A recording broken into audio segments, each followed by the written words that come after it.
सबसे सुंदर आपने प्रश्न किया है कि ये भागवत क्यों की जाती है। देखिए, सबसे बड़ी बात यह है कि ये सत्संगति है। सत्संगति कैसे?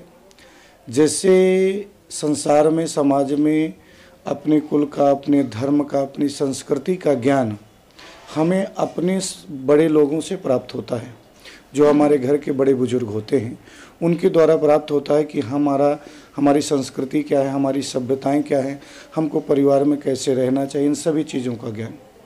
उसी चीज़ को हमारे बड़े बड़े संत, ऋषि, मुनि, महात्मा शास्त्रों के रूप में लिख के गए हैं, जो हमारे लिए परम आवश्यक हैं। ऐसे संस्कार कि माता पिता को कैसे मानना चाहिए, अपने से बड़ों का सम्मान कैसे करना चाहिए, भगवान का भजन कैसे करना चाहिए, इन सभी चीज़ों को जीवन जीने का जो एक पद्धति है, उस पद्धति को भागवत के माध्यम से बताया जाता है।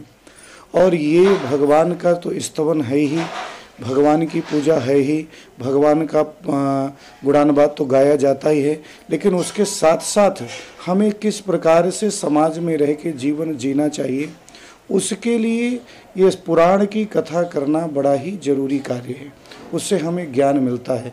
ये ज्ञान प्राप्त होता है कि जीवन में जो हमारे रिश्ते नाते हैं, जैसे माता पिता के प्रति बच्चों का क्या कर्तव्य है, माता पिता के क्या कर्तव्य हैं बच्चों को परवरिश करने के, भाइयों के प्रति कैसे रहना चाहिए, भाइयों के प्रति बर्ताव कैसे होना चाहिए, बहनों का बर्ताव, पति पत्नी के अंदर का बर्ताव क्या होना चाहिए, उसके संस्कार क्या हैं। क्योंकि हम पश्चिमी देश को बिलोंग नहीं करते हैं, वहाँ की जो सभ्यता है, हमारे यहाँ पर ये है कि जो पति पत्नी के रूप में कोई नया जोड़ा आता है तो उसको कहा जाता है ये लक्ष्मी नारायण का जोड़ा है। लक्ष्मी नारायण का जोड़ा क्यों कहा जाता है? क्योंकि पूरे जीवन भर के लिए रिश्ता होता है, और दोनों के अंदर जब जीवन भर के लिए एक प्रकार का सम्मान रहेगा, पति के अंदर पत्नी के प्रति सम्मान रहेगा, पत्नी के अंदर पति के प्रति सम्मान रहेगा, तो उस घर में हर प्रकार की खुशियां रहती हैं और हर प्रकार से शांति रहती है, और उस घर का कल्याण भी होता है।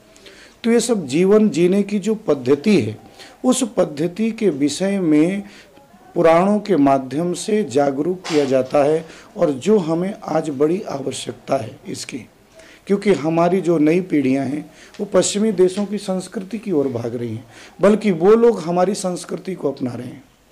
तो इस कारण से समाज में समाज के कल्याणार्थ हर मोहल्ले में, हर जगह भगवान की कथा होना अत्यंत आवश्यक है। उसी के निमित्त जो हमारे मुख्य यजमान हैं श्री दिनेश लटारू जी अगासे जी, उनकी पत्नी श्रीमती ज्योत्सना अगासे जी और उनके सुपुत्र श्री ओम जी अगासे, तो इन्होंने इसी संदर्भ में यहाँ पर अपने देशमुख बाड़ा, इस जहाँ पर आप लोग आए हैं ना, इस स्थान का नाम है देशमुख बाड़ा, रामकृष्ण नगर देशमुख बाड़ा। ये देशमुख बाड़ा इनके पूर्वजों का स्थान है। मतलब यहाँ पर इनका पूरा परिवार, इनके नाना जी का स्थान था। इनका तो सरनेम अगासे है, लेकिन इनके नाना जी ने अपनी बेटियों के निमित्त, 3 बेटियां थीं, भाई थे, उनके निमित्त एक वाड़ा बनाया, और कि मेरा पूरा परिवार, मेरी 3 बेटियों का परिवार एक ही जगह पे रहे। और संयोग से उन लोगों का इतना पुण्य था कि आज उन्हीं के इस बाड़े पर बढ़िया सुंदर जो है 7 दिवसीय श्रीमद् भागवत की कथा हो रही है। और दिव्य वृंदावन से जो आई हुई झांकियाँ हैं, वहाँ से ये लाइव प्रसारण भी हो रहा है कथा का। हमारे YouTube चैनल पे जो है ना, इस संपूर्ण कथा का प्रसारण भी हो रहा है, फेसबुक पर भी हो रहा है, और यहाँ पर हजारों की संख्या में भक्त जुड़ करके और इसका लाभ प्राप्त कर रहे हैं। जो भक्तगण ये कथा आयोजित करते हैं, क्या उनके जीवन में क्या परिवर्तन होता है? जी, ये आपने बड़ा सुंदर प्रश्न किया है। देखिए, सबसे बड़ी बात ये है कि हम जिस माहौल में रहते हैं, उस माहौल के कुछ गुण और अवगुण हमारे जीवन में जरूर आते हैं। आप जिस जगह रहें, आप किसी दुर्गंध युक्त जगह पे चले जाओ तो शरीर से बदबू आने लगती है। सुगंध युक्त जगह पे चले जाओ जहाँ इत्र आदि बिक रहा है उस दुकान में, तो इत्र लग जाने से उस व्यक्ति के शरीर से सुगंध आ जाती है। हमारे संस्कृत में एक बड़ी सुंदर कहावत है, संसर्गजा दोष गुणा भवंती। अच्छे लोगों की संगति करने से अच्छा फल मिलता है, अच्छे गुण आते हैं। बुरी संगति करने से बुरा फल मिलता है। कोई व्यक्ति बुरी संगति करे, बुरी जगह रहे, उसमें उसका कुछ ना कुछ दुर्गुण जरूर आ जाएंगे। ये अच्छी संगति है कि इसमें हम केवल धर्म चर्चा करते हैं। इसमें किसी को ये नहीं कहा जा सकता कि आप अपने आचरण को गंदा करिए। इसमें सुंदर आचरणों को सुधारने की प्रक्रिया रहती है। जब कान के माध्यम से हमारे शरीर के अंदर जाता है तो कहीं ना कहीं वो व्यक्ति उसका पालन जरूर करता है। सोचने की बात है, बालक जन्म लेता है, जन्म लेने के बाद वो बचपन से ही नहीं सीख जाता कि मुझे ताला कैसे खोलना है, मुझे कपड़े कैसे पहनना है, क्या करना है। लेकिन घर में परिवार में रहकर वो सारा सीखता है और वृद्धावस्था तक वही करता है। उसी प्रकार ये भी एक प्रकार की शिक्षा है। जैसे कॉलेज में शिक्षा प्राप्त करने जाते हैं, उसी प्रकार हमारी एक संस्कृति और सभ्यता सामाजिकता की जो शिक्षा है वो हमारे ऐसे सत्कर्मों से ही होती है और इसका बदलाव निश्चित रूप से देखने को मिलता है। आप जब कथा में आएंगे देखेंगे किस प्रकार से लोग भगवान की भक्ति में नृत्य करते हैं, किस प्रकार भगवान का जयकार लगाते हैं, किस प्रकार छोटे छोटे बच्चे उस उत्सव का लाभ लेते हैं और उनके अंदर एक जिज्ञासा आती है। आज हम यहाँ पे रह रहे हैं तो बहुत से बच्चे हमारे पास जब आते हैं ना तो राधे राधे बोलते हैं। अधिकतर जनरली लोग बाग जो पढ़ाई करने वाले लोग हैं वो जय श्री कृष्ण, वो नमस्कार बोलते हैं, गुड मॉर्निंग बोलते हैं, गुड नाइट बोलते हैं। लेकिन जब हमारी कथा से जुड़ते हैं लोग बाग तो राधे राधे बोलते हैं, जय श्री कृष्ण बोलते हैं। और इसका परिणाम क्या होता है कि अपने मुख से अगर हम शुद्ध शब्द बोलते हैं, शब्द कभी नष्ट नहीं होता। आज भी आप लोगों को तो मालूम ही होगा कि नासा जो है ये रिसर्च कर रहा है कि गीता 5000 साल पहले बोली गई थी तो उसके श्लोक हम सर्च करें और उसको मिल रहे हैं। तो जो हम बोलते हैं, जो शब्द बोलते हैं, कभी नष्ट नहीं होते। जैसे हम गुड मॉर्निंग गुड नाइट बोलते हैं तो ठीक है, इंग्लिश के शब्द हैं, लेकिन हमारी प्राचीन जो सभ्यता है कि पहले हम राम राम करते थे, जय श्री कृष्ण करते थे। क्यों करते थे? क्योंकि हमारा वातावरण शुद्ध हो जाए, हमारा घर शुद्ध हो जाए, हमारा परिवार शुद्ध हो जाए, हमारे मानसिक जो विकार हैं वो दोष दूर हो जाएं। क्योंकि जब हम भगवान का नाम लेते हैं तो हमारे शरीर के अंदर भी बाहर भी परमात्मा का सानिध्य प्राप्त होता है। और उसका सबसे सुंदर उदाहरण है कि आप जिस चीज़ के पास जाएंगे उसी का गुण हमारे जीवन में प्राप्त होता है। जैसे फूल होता है, जैसे फूल होता है, फूल को जब कोई तोड़ने जाता है तो फूल ये नहीं पूछता कि क्यों तोड़ रहे हो, लेकिन जो तोड़ता है उसके हाथ में सुगंध जरूर छोड़ देता है।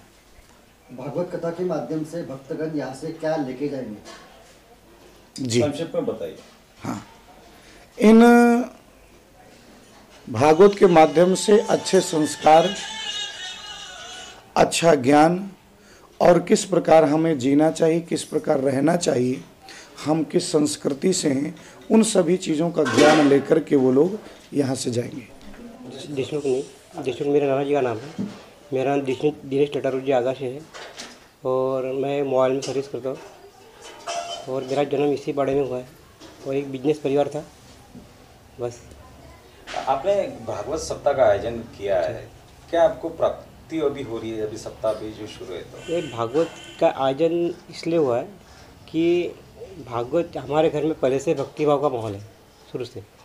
तो जब मैं सर्विस करने डोंगरी बुजुर्ग गया तो 2000 और हमारे मामा जी सुभाषराव जी कार्य हो रहे, जिनके यहाँ पे शायद अगर मैं गलत नहीं बोल रहा तो 94-93 के बीच में भागवत होता अवधेशानंद महाराज जी का, तो वो भागवत मैंने देखा था। तो वहाँ पे जो माहौल होता है वो एक अलग टाइप का माहौल होता है, भक्ति भाव का माहौल होता है।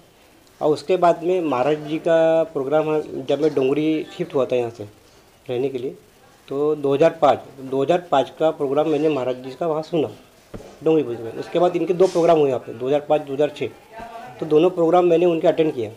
वो वहाँ से अपने मन में ऐसी भावना निर्माण हुई कि भाई अपने घर में भागवत कब होगा। तब से लेकर आज तक यही मेरा चिंतन चलता था कि अपन भागवत कब करेंगे। ये भागवत मेरे घर में 2-3 साल पहले होना चाहिए था, क्योंकि मेरी मम्मी थी, मेरी मौसी थी, क्योंकि उनकी भी हार्दिक इच्छा थी कि अपने घर में भागवत हो। लेकिन बात किस्मत है कि वो नहीं रह पाए उस टाइम तक। अभी पिछले साल मौसी की डेथ थी, मेरी मम्मी की भी हुई और अभी पिछले महीने एक दूसरी मौसी है उनकी भी डेथ हो गई। तो वो उनका दुर्भाग्य है कि वो नहीं है उपस्थित। तो अभी एक हुआ कि अपना अभी आयोजन किया जाए, तो हमने इसका आयोजन किया। मॅम तुम्ही काय सांगाल, तुमच्या घरी भागवत कथेचं आयोजन करण्यात आलेलं आहे? मला खूप आनंद वाटत आहे माझ्याकडे भागवत होत आहे ही, आणि सगळी कृपा वरवाल्यांचीच असते, आणि मी माझ्या पतीसोबत सगळ्या गोष्टी सहमत आहे या गोष्टी। आता काय तुमच्या जीवनामध्ये काही धार्मिक परिवर्तन होत आहे का आता? परिवर्तन तर काय आज ते परिवर्तन झालंच नाही, त्याच्यामुळेच ते आपण त्या गोष्टीमध्ये इन्व्हॉल्वमेंट आहोत काय आपलं। काय संदेश द्याल तुम्ही? हे भागवत केल्याने मनाची शांती पण होते, सगळं सुख आणि मिळते, मनाचे विचार बदलतात, सगळ्या गोष्टी आवाज आचरण हे आणि सगळ्या आम्हाला गोष्टी उत्सुकता राहते देवाचं करायला। भागवत आहे, शिवपुराण आहे, आम्ही ऐकतो, आत्मसात करतो या गोष्टीला। लोकांना तुम्ही याच बहाणे काय आवाहन करा? आपल्याकडे भागवत हे आहे, काय आवाहन करा? मी तर लोकांनी म्हणेन त्यांनी यावं की आणि या. त्यांनी काहीतरी आत्मसात करावं आणि त्याला आपल्या आचरणामध्ये आणावं। तुम्ही मी पण माझंही तेच म्हणणं आहे की सगळ्यांनी ऐकावं, त्याचा आत्मसात करावा आणि त्याचा लाभ घ्यावा, आणि सगळ्या मुलांनी, छोटे मुलं असो या मोठे असो, सगळ्यांनी या गोष्टीचा विचार करायचा, कारण की आताची पिढी अशी झालेली आहे की दुसऱ्या भागाकडे वळलेली आहे। त्यांनी सगळ्यांनी एकत्र येऊन हा संस्कृतीचा लाभ घ्यावा आणि संस्कृतीला सामोर न्यावा। आणि जनतेने जसं असे आयोजन जर कुठे होत असतील तर आयोगाच्या जिम्मेदारीने त्याच्या सांगितलेले जे काही व्यक्ती असतील त्यांच्यानी या कार्यक्रमात सहभाग घेऊन आणि सहयोग करावे अशी आपली अपेक्षा राहील।